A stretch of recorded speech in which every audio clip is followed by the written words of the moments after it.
without a face cam. We're gonna have to do it without a face cam today. That's cool. All right, bet. So, damn, back to what the fuck I was talking about, bro.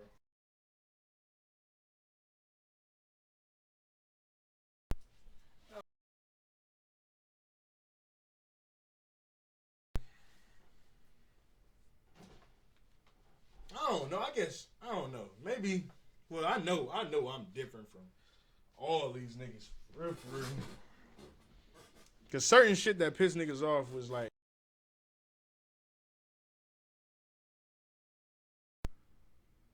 you know what I'm saying?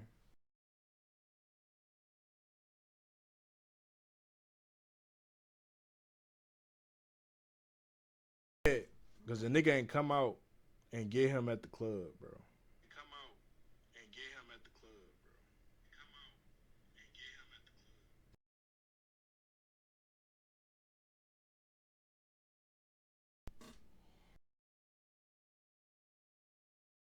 That's quite insane. I ain't even gonna lie. That's quite insane, bro. No bullshit.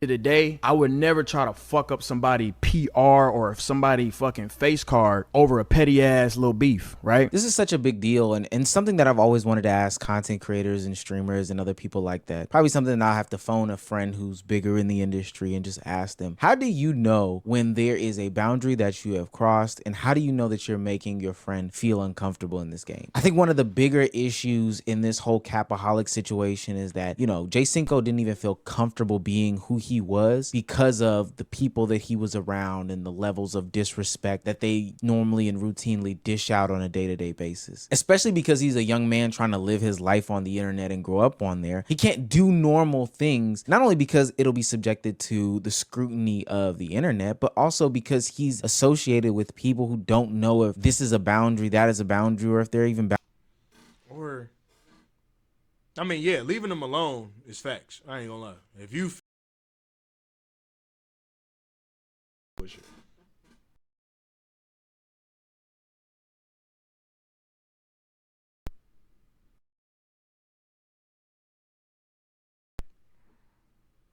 They pushing you, push back.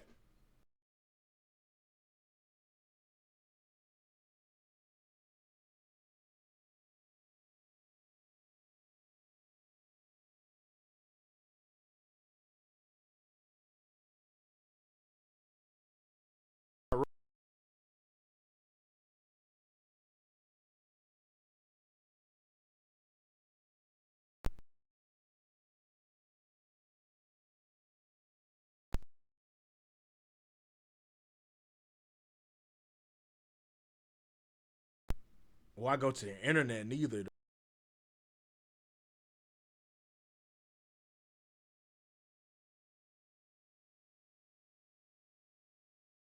Not because that just that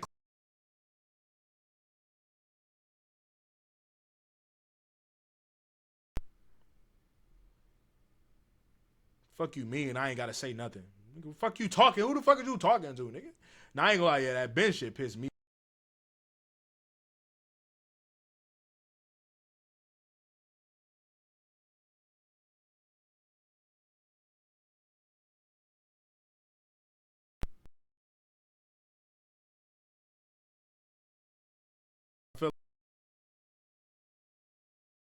I feel like he's still wrong. Jason,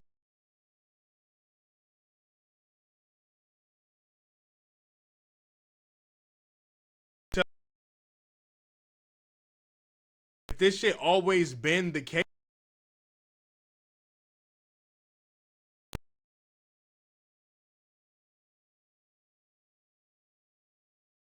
really went that deep.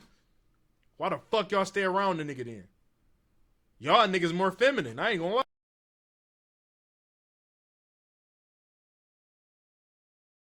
I guess once you feel like you don't need a nigga no more, now you wanna bash and fuck up bro shit. boundaries at all. These are people who will always cross the limits. DDG even brings it up. It's one of the main reasons why he's not in the house is because now he has a girlfriend. If Cinco was single, we probably would have. He'll be in that room next door. That's just what it is. It's understandable. Like, I get it. I know that, bro. It's okay. But don't sit here and try to hate farm me and say I'm the reason you're not in the house. Now, you could take that clip a plethora of ways, but the way that I interpret it based off of all the information that I gathered is that Cinco is probably with Lala Batiste, which is perfectly fine and dandy. But what I've noticed from this group and the way that they talk to each other, especially those that are associated with women and stuff, is that they just don't have boundaries. It's as simple as that. No way I would feel comfortable bringing my significant other around you guys, because it seems like we don't know when to have real conversations, not have real conversations, what is content and what is not content. How can I bring my girl into this household? Somebody who's probably not even in the content sphere, or even if she is in the content sphere, we have a relationship that we're trying to cultivate and grow, when you and some of my other homeboys in this situation are always ragging on me, always bagging on me. Now, does that mean that I'm okay with the way that Jay Cinco went about all these situations? Absolutely not. And DDG also kind of alludes to that being the thing, is that he's tired of all this being on the internet. Being on the internet with the reputations that they have and blasting this is just not a good look for him or anybody involved. I never wanted to bring this to the internet. I don't do that. Like, we get into it all the time. I done got into it with me and Deshae done got into it before. Me and my brother get into it before. Me and everybody, we in our group chat, we get into it all the fucking time. Like, but we never bring it to the internet. And I feel like, if y'all niggas homies, why go to the internet? You know what I'm saying? I think it's feminine.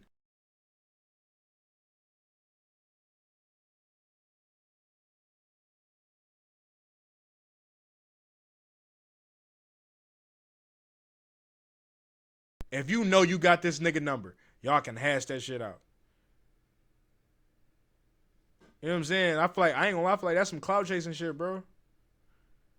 You got, like, bro, I'm like putting myself.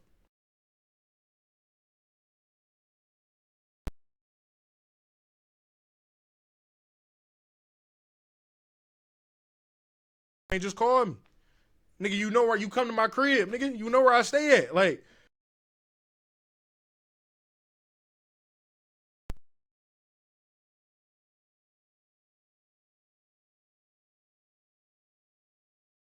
all right, bet on some like content shit or on some, I'm saying,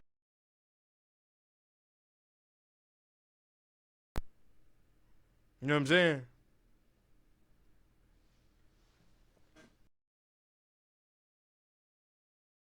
when somebody brings shit to the internet, it's obviously it's an alternative motive to make money or to try to win people's side. I had to unfollow this man. I don't even want to say his name. I had to unfollow this nigga on TikTok. This nigga reposting everything that's negative about me. Now, that's what's weird to me. And I do agree that real friends stop before any of it gets to the internet, but that's not how this side of the internet operates. It's almost contradictory to some of his early statements and sentiments about, you know, creating beef and doing this online drama. A lot of the embarrassment that Jay Cinco faced in public was online in front of the internet. So why is that okay with being on the internet? It's a nasty situation and a nasty conundrum that these guys find themselves in. Since a nigga ain't say nothing, those narratives were just being believed. So it's like, if I'm gonna walk, let's just say about my girl, right? Wait. It's What being believed. So it's like, Conundrum that these guys find themselves in. since a nigga ain't say nothing, those narratives were just being believed.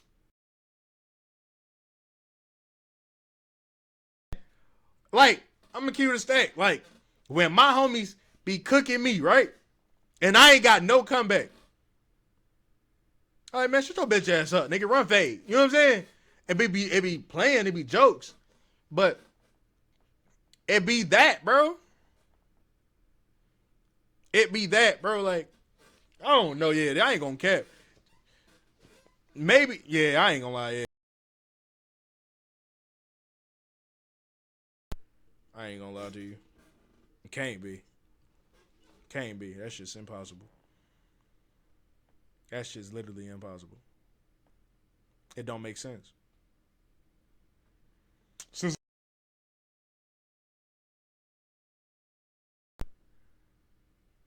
niggas be big.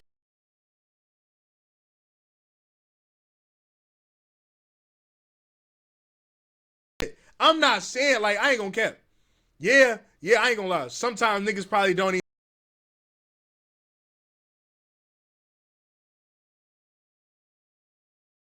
even gang. You allowed the shit to happen, bro. You could have easily said, yo, I ain't gonna lie, gang. I ain't even moved for that shit. You go about shit, bro.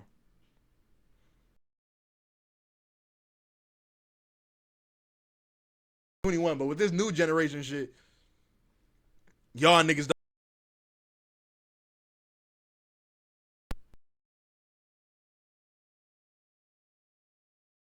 don't like I'm old as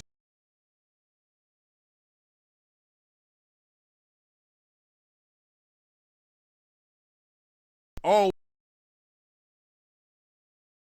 do shit.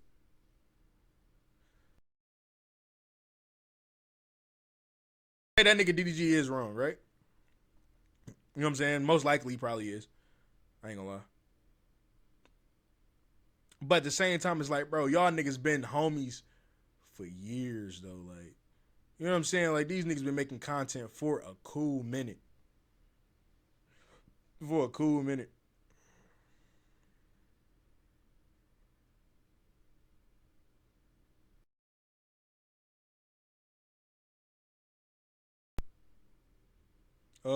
Cause it was one situation, where that nigga DDG, that nigga had Seven and Lala on stream, and they was cooking tacos.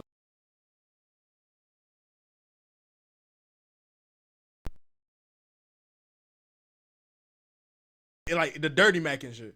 I thought that shit was kind of funny. You know what I think it is, chat?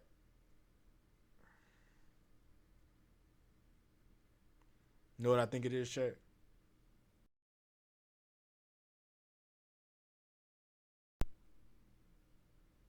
Niggas ego, bro.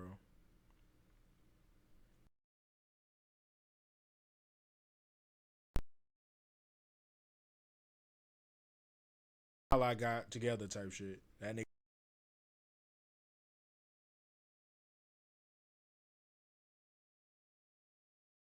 Like, yeah, I ain't gonna lie. Hell no. Nah, not a nigga ego coming in the way. Nah, she only got to see me this type of way. You know what I'm saying?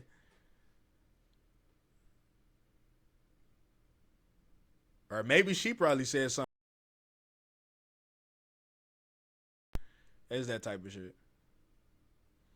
But at the same time, though, you're still a bitch. You still a bitch for that way you went about this shit, though. I ain't gonna lie. You're still a bitch the way you went about this shit, though. You going to the internet instead of just calling the nigga up. You know what I'm saying? This is your homie, bro. These niggas fake friends. Niggas saying fake friends doesn't justify you clout chasing, gang. No bullshit. So it's like, if I'm gonna walk, let's just say about my girl, right? If I'm gonna walk away from this and I wanna create content to make money with my girl, I can't do that because now they believe a false narrative to where they wouldn't support what I got going. You know what I'm saying? It even makes sense. Creator that's big got a narrative on them, gang. Everybody do, bro.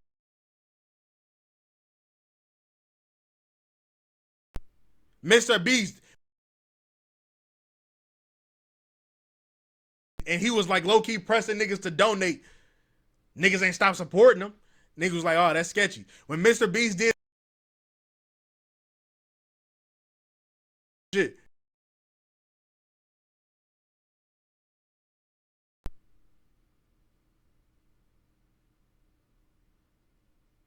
you know what I'm saying? With that nigga Duke having 60 baby mamas, niggas ain't stop supporting him.